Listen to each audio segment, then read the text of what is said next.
দোকানে যদি থাকো তাহলে কান্নাটা তোর বন্ধ করা লাগবে, বুঝোস না কেন? হ্যাঁ, কানলে কি দোকান চলবো? সারাটা গ্রামের লোকজন তুই দোকানে বসানোর পর থেকে একটাই কথা, এই যে আমাকে আসমা দোকানে বসার পর থেকে দোকানটা যেন সবসময় হাসে, তোর মুখের হাসিতে সবাই এনে বয়া থাকে। হ্যাঁ, তুই যদি এমন করে কান্দো দোকানে তো কান্দন শুরু করবো। হ্যাঁ, আমার কপালে যদি কান্দন লেখা থাকে হাসবোটা কোন দিক দিয়ে বলো তো লাল ভাই? ওরে বোন রে আমার, বোঝোস না কেন? তুই আসলে তোর কোনো বিবেচনা নাই, বলো? জামাই যাচ্ছে যে এমন, জামাইরা এমনই করে, সব কিছুকে মাথায় নিলে চলে, সব কিছু এই কানের মধ্যে ঢুকাইবি এই পাশ দিয়ে, এই পাশটা বাইর করে দেবে, মাথায় লইবি না, সব ঠিক হয়ে যাবে। জামাইয়ের রাখ কিছুই ঠিক হবে না। তুমি দেখছো আমার উপর কিভাবে চিল্লায়? ঠিক হবে কি করে বলো তো লাল ভাই? বাবা রে, জামাই বউয়ের মধ্যে একটা ঝগড়া সব সময় হবে, এইটা এইভাবে মাথায় নিস না। মনে রাখছে বউ, জামাই হচ্ছে একটা বট গাছের মতো, প্রত্যেকটা মায়ের জীবনে জামাইটা হচ্ছে বট গাছের ছায়ার মতো, ছায়া দিয়ে রাখে, লাগে একটা জামাই লাগে সহ্য। আমার বটগাছ দরকার নাই, আমার একটা মানুষ দরকার যার সাথে আমি সংসার করতে চাইছি। লাল ভাই তুমি আমার একটা সাহায্য করবা? তুমি একটা কবিরাজের থেকে আমাকে ভালো দেখে একটা তাবিজ এনে দাও, যাতে বটগাছকে আমি মানুষ বানায় সংসার করতে পারি শান্তি মতো। এটা কোনো কথা কইলি? তুই একটা কথা কইছিস আমি রাখুম না? হাজার হোক আমার একটা বিবেচনা আছে না, বুঝছি তো জামাইয়ের পাগলামি দেখছি না, পাগলামি সব শেষ হয়ে যাবে। কবিরাজের কাছ থেকে পাগলামির ওষুধ মানে তাবিজ আমি আইনা ওর গলায় ঝুলাই দেব, তার একটা শর্ত আছে। কি শর্ত? অহন দেখিয়া আমার তোর দোকানে একটা বাকির কথা করবি, যা খামু সব বাকি। লাল ভাই এটা তো তোমারও দোকান, তোমার যা ইচ্ছে এসে খেয়ে যাবা। কি যে বলো তুমি? এই যে হাসিটা দিছস না, আবার মনে করে হাসি দিয়ে দোকানটা চালু হয়ে গেল। আজকের দরকার নেই, কালকে থেকে হাসতে হাসতে দোকান চালাবি, ঠিক আছে? উঠ, আজকে বন্ধ করতো।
শিলা কেমন আছো? আরে দূর যা, তোমার শিলা কইতেছে কেন? তুমি চইলার সাথী, তাই না? তোমাকে দুজনের না আমার কাছে একই রকম লাগে। আপনি কি কিছু কইবেন নাকি শিলার এই ডেকে দিমু? না না না, তোমার লগে আমার কথা আছে। কেমন যে কমু, ওই যে এই তুমি কেমন আছো? তোমার না ঠান্ডা লাগছিল? ঠান্ডা ভালো হয়েছে? বসেন দুলা ভাই।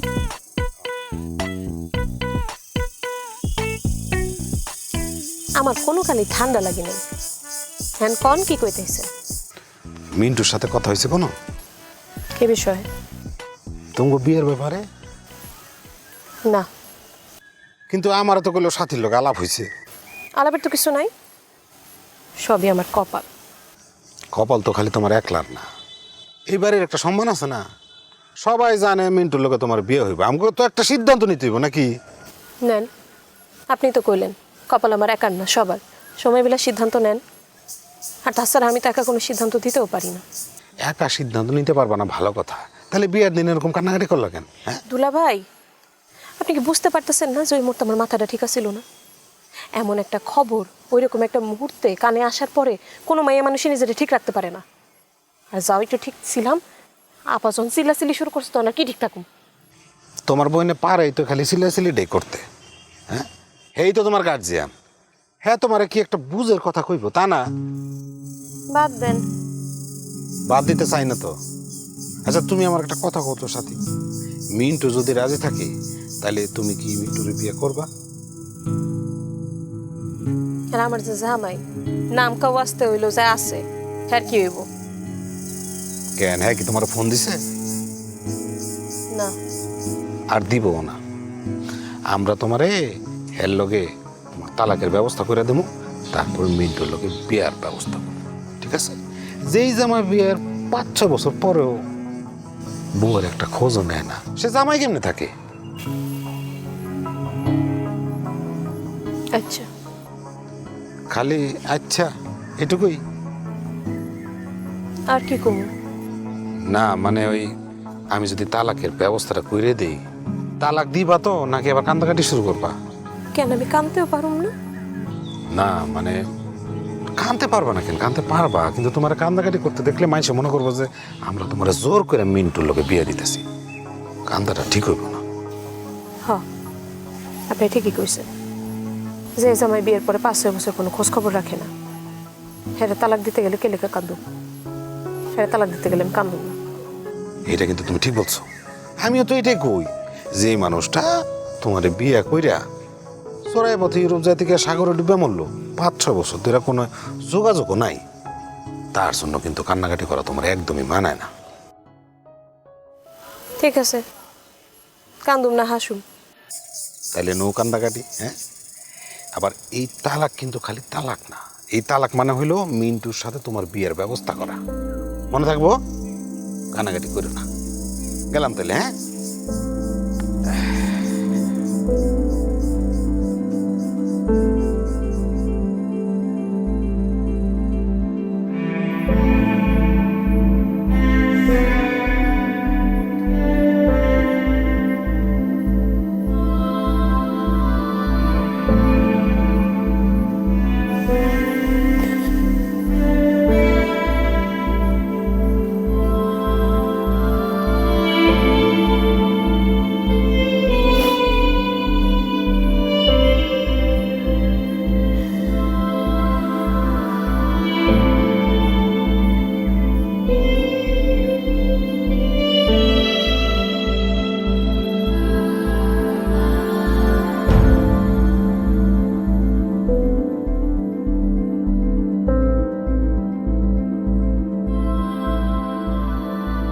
যারে ঘর দিলা সংসার দিলা রে, তারে বৈরাগী মন কেন দিলা রে? আরে গুরু, বৈরাগী মন। তোমার গান শুই না না পারলাম না, যে সুরে গান গাইতেছ, হ্যাঁ? আর ঘর সংসার ডাকাডাকির দরকার নেই, ঘরে ডাকতেছে সংসারের লোক, ভাবি ডাকে, চলো। আমি যাবো না, দুষ্টু গরুর চাইতে শূন্য কল অনেক ভালো। এটা কোনো বিবেচনার মতো কথা কইলে? দুষ্ট গরুটা কেটা? আমি? হ্যাঁ, সালমা সারাদিন খালি আমার নামে বদনাম করে, তাহলে দুষ্ট গরুটা কাটা হইলো? আমি না, দুষ্ট গরুর বাড়ির জানার দরকার নাই, দুষ্ট গরু বাইরে অনেক ভালো আছে। আচ্ছা অসুবিধা নাই ভাই, তুমি যেহেতু ডিসিশন নিয়ে ফেলছো কোনো সমস্যা নাই, আমি তো আছি। তুমি লও আমার সাথে আমার বাড়িতে চলো, আমরা দুই ভাই একলগে আমাকে বাড়িতে থাকো। তোর বাড়িতে? ওটা তো একটা ভূতের বাড়ি, ওই বাড়িতে মানুষ থাকে? এটা কোনো কথা কইলা? তোমার না কোনো বিবেচনা নাই? এটা তো আমিও জানি, আমার বাপ নাই, আমার ভাই নাই, আমার বোন নাই, বউ নাই, কেউ নাই, আমি তো এতিম। আমার বাড়িতে লোক থাকবো কোথেকে? হের লেগে তো আমি তোমার বাড়িতে থাকি। তুমি যদি চাও তাহলে একটা লোক হইলো না, দুই ভাই মিলা আমার বাড়িতে থাকো। লাল, তুই একটা কাম কর, তুই ঢাকায় একটা বাসা নে। আমার ঢাকা যেতে খুব ইচ্ছা করে, বুঝছস? এই বৃষ্টির সিজনে গ্রামে থাকতে মজা নাই, পানি কাদায় কোনো কাজ কাম করা যায়? ঢাকায় বাসা নিও, হ্যাঁ, হাজার রকমের একটা বিবেচনা আছে। আমি গ্রাম থেকে কোথাও যাবো না। আর তুমি এমন ভাবে কথা কইতেছো, তুমি সারা কোন কাজ কাম করে উড়াই দিতেছো, কাদা পানি কই বইতেছো, হ্যাঁ কাদা পানির মধ্যে নেমে কোনোদিন কাজ করছো? তোমার না কোনো বিবেচনা নাই। এই আসল কথা কো, তুমি সাথীরে কি কইছো কও? আমি হ আমি আবার সাথীরে কি করলাম? ওমা, দেখলাম সাথী কাঁদতেছে। তুই ওরা কানতে দেখলি কখন? ও মা, আমি বাড়ির মধ্যে ঢুকেই তো দেখলাম হ্যাঁ কাঁদতেছে। দূর থেকে দেখছি, কাছে যাই না। কাছে যাইয়া মায়া মানুষের কান্দন দেখা ঠিক না। হাজার হোক, আমার একটা বিবেচনা আছে না? এই তোর এটা কেমন বিবেচনা? হ্যাঁ, তুই ওরা কানতে দেখছস ঠিক আছে, কিন্তু আমি যে ওরা কান্দাইছি এই কথা তোরা কে কইলো? এটা কি কইতেছো? আজকে তুমি আর আমি ছাড়া তো বাড়িতে কেউ নাই। ভাবি আর শিলা বাইরে গেছিল, একটু আগে বাড়িতে আসলো। হ্যাঁ, তাহলে তারে কেডাই কইব? হ্যাঁ, তুমি ছাড়া আর কেডাই কি কইব? কও কি কইছো কও? শোন, বাসা খালি তো এই জন্য মন খারাপ। তুই এক কাম কর, তুই সাথীর নিয়ে আসমার দোকান থেকে চিপস খেয়ে আয়, তাহলে দেখবি তোরও মন ভালো হয়ে যাবে, আসমারও 2 টাকা ব্যবসা হইব। সে আমি ঘামুনি, সেটা কোনো সমস্যা না। তুমি আসল কথা না এড়াই যেতেছ, তোমার না কোনো বিবেচনা নাই। এই কথা কইতেছ না কেন তুমি? তুমি হ্যারে কি কইছো কও? তালাক দিতে কইছি। তালাক দিতে কইছো কারে? আরে বেটা, তালাক কি দুলা বাইরে দিব রে? তালাক দিব ওর জামাই রে। আরে ওর যে ওই জামাই ইটালি যাওয়ার পথে সাগরে যে ডুব দিছে, ডুব দিয়া তোর ওঠে নাই, ওই বেটারে তালাক দিতে কইছি। বহুদিন পর তুমি একটা বিবেচনা মতো কথা কইছো। চলো তোমারে আমি চা খাবো। আও খাবি? আও। খামু খামু, তাকে আমি আমার কাছে কিন্তু সত্যি সত্যি কোনো টাকা নেই। চা আজকে আমি খামু। যাও, তুমি শুধু আমার সাথে ব্যাপারটা দেখ। খাওয়া অসুবিধা নেই। কিরে, দোকান বন্ধ কেন? বুঝলাম না, গেল কই? ফোন দে আসমারে ফোন দে।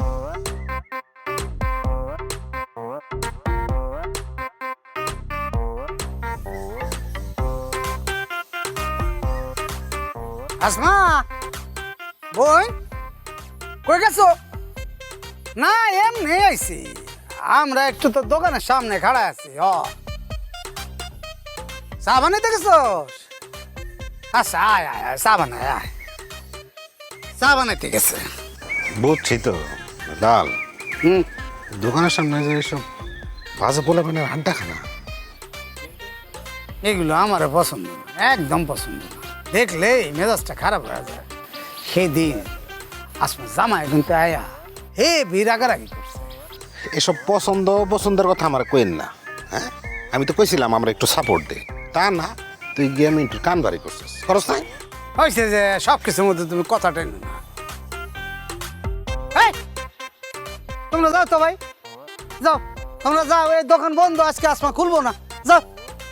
আরে ভাই আমরা চা খাইতে এসেছি, আপনার পরে দেখবো, তার হাসি দেখবো। এই বেটা, এই যা যা, কথা শুনিস না কেন, যা ওঠ, ওঠ, যা যা যা। তাও খাইতে দিবেন না? এই তোর চা খাওয়ার বয়স হয়েছে? হ্যাঁ, চা খাইতে এসছে, যা আরে যা। যাস না রে, চল চল। আর এইভাবে দোকান চলে না। এইভাবে কি করে হয়? আমি সিলনি এই জায়গায় চলে আসছে। আইছে সব চা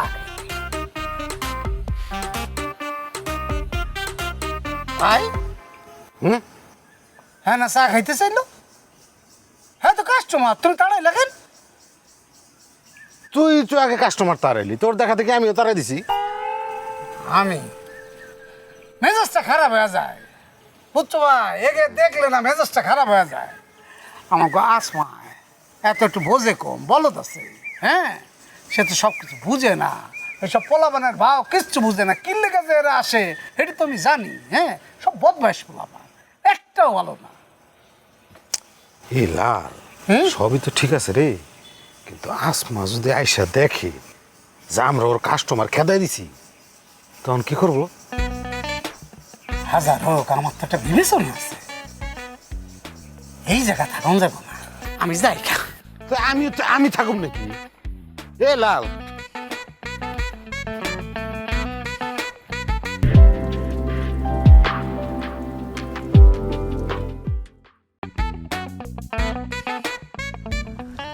আসসালামু আলাইকুম ঘটক সাহেব। ওয়ালাইকুম সালাম। আছেন কেমন ভাইজান? অনেক চাপের মধ্যে আছে রে ভাই, কথা কর সময় নাই।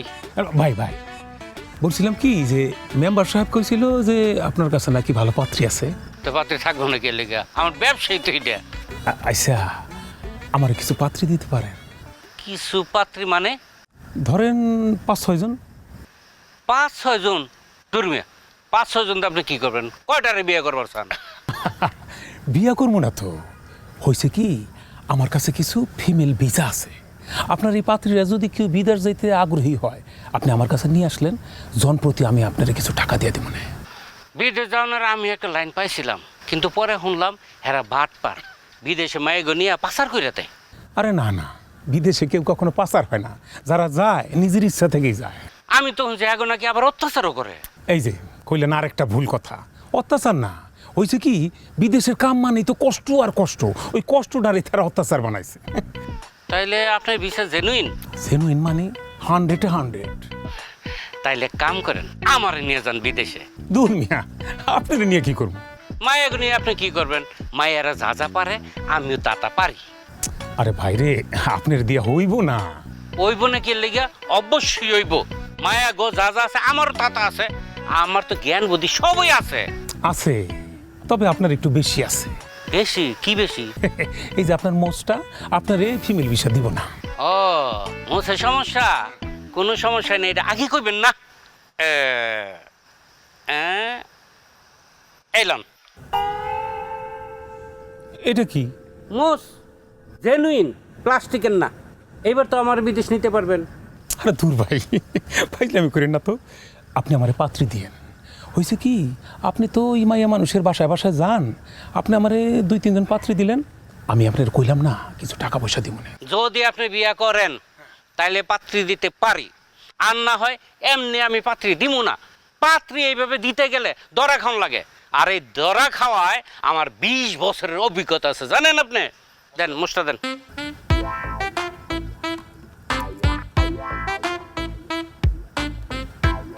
শালার ঘটক, যতটা বোধাই ভাবছিলাম ততটা বোধাই না।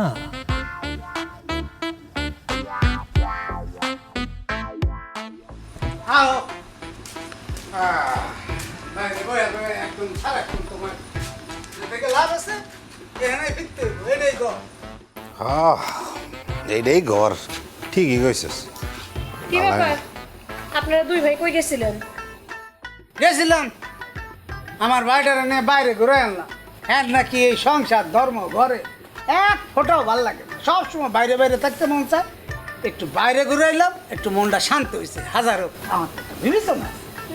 এখন আপনার একটা খবর দেই, আপা আপনারে খুঁজতেছিল, রান্নাঘরে আছে। খুব ভালো হয়েছে, রান্নাঘরেই থাকুক। ওর সামনে আমার পড়তে ইচ্ছা করে না, সামনে থাকলে এখন খ্যাস খ্যাস করে উঠতো। এই মহিলার জ্বালায় আমার বাড়িতেই থাকতে ইচ্ছা করে না। তাহলে আবার আইলেন কেন? কোন মহিলার টানে বাসায় আসছেন? এই যে তুমি আছো, দেখা হইলে কি সুন্দর করে হাসি দিয়ে একটা কথা বলো, দেখলেই ভালো লাগে। আপায় শুনলে আপনারা আর ঘরে আসতে দিব না। তোমার পারে না শোনালেই তো হয়। মতিন ভাই, তোমার কোনো বিবেচনা আছে? হ্যাঁ, আমি যে একটা মানুষ এখানে বসে আছি, দুইজনে সমানে একদম আলাপ শুরু করে দিছো, সব ভুলে গেছো। আমার জিনিসটা দাও। আচ্ছা, আপনারা দেয়া নেওয়া পরে করেন, আমি একটু যাই। আপার কাছে যাই, রান্না করেন, আমার না দেখলে আবার চেপবো। দাও। এই বেটা, তোর আবার কি জিনিস? কি সুন্দর শালিটার লোক একটা আলাপ জমাইছিল, তোরও না কোনো বিবেচনা নাই। বিবেচনা আমার ঠিকই আছে, বিবেচনা তোমার নাই। হ্যাঁ, বাইরে বয়া বয়া কি কইলা, সব ভুলে গেছো। হ্যাঁ, জিনিসটা দাও। কি কইছস জানি? আবারও আমার টাকাটা চাইছি, আমার টাকাটা দাও। 50,000 টাকা যে বান্ডিলটা তোমার কাছে রাখলাম, মিন্টু কইছে একটু পরেই হ্যাঁ তার টাকা আমার কাছে লয়ে লইব। এখন আর তোমার কাছে রেখে লাভ নাই, টাকাটা আমার কাছে অন দিয়ে দাও।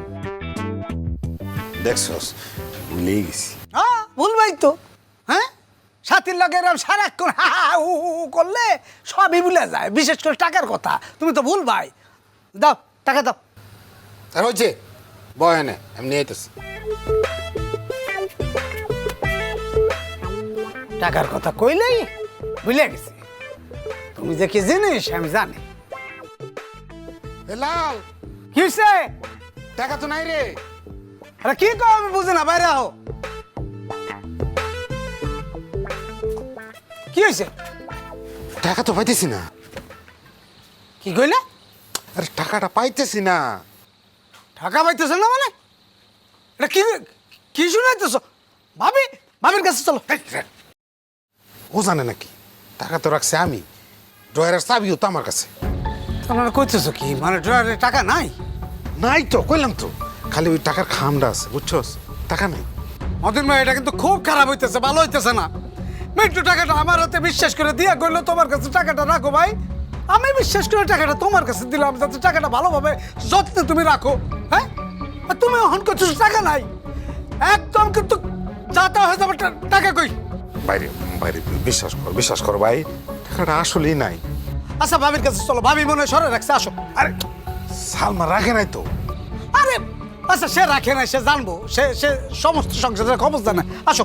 এই তোর তো পায়ে দিল ভাই, সালমার এগুলো কইস না।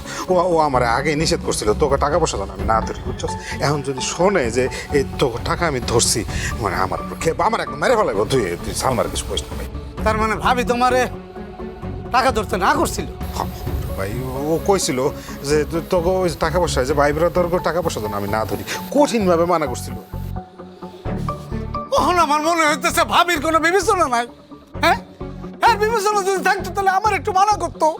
আমার একটা বারের জন্য যদি মানা করতো, আমি জীবনে তোমার কাছে টাকা রাখতে দিই? হ্যাঁ, আর এরকম বিপদের মধ্যে আমি ধরা খাই? আপনি সরকারি লোক কেমনে? সরকারের লোক মানে আমি সরকারের কাছের লোক, খুবই কাছের লোক। ও, সরকারের কাছের লোক হলে তো মিন্টু ভাই আমাদের জন্য খুবই ভালো হয়, রিস্ক কম। ভাইজান কিছু মনে করেন না, আমার যতটুকু ক্ষুদ্র জ্ঞান আছে ওটা দিয়ে আমি বুঝি যে সরকারি লোক মানে হইতেছে সরকারি পদে যারা চাকরি করে, কিন্তু সরকারের কাছের লোক বলতে কি বোঝায় এটা আমি ঠিক জানি না। এইভাবে আমি যাইতে চাই না। ভাইজান, আমি আপনার একটা কথা কই, আপনি যেই আমলে বিদেশ গেছেন সেই দিনটা এখন আর নাই। কালকে সকালে মিন্টু লইয়া আমি তোমার দরজায় খাড়ায় থাকবো, দরজা খুললো, আমাকে দুজনে দেখবা, নগদ টাকাটা বাইর করে দিবা। এই লাল, একদম ফালতু কথা কবি না। তুই হইছস এই সংসারের থার্ড পার্টি। হ্যাঁ, তুই এত কথা কস কেন? এইসব কথা কয়ে কোনো লাভ হবে না। তুমি যে টাকা খাইছো অথবা যে টাকা রাখছো বা হারাইছো, যাই গো, ওই টাকাটা আমি তোমার রাখতে দিই। টাকাটা আমার আমানত, এই টাকাটা তোমার আমারে ফেরত দেয়া লাগবে।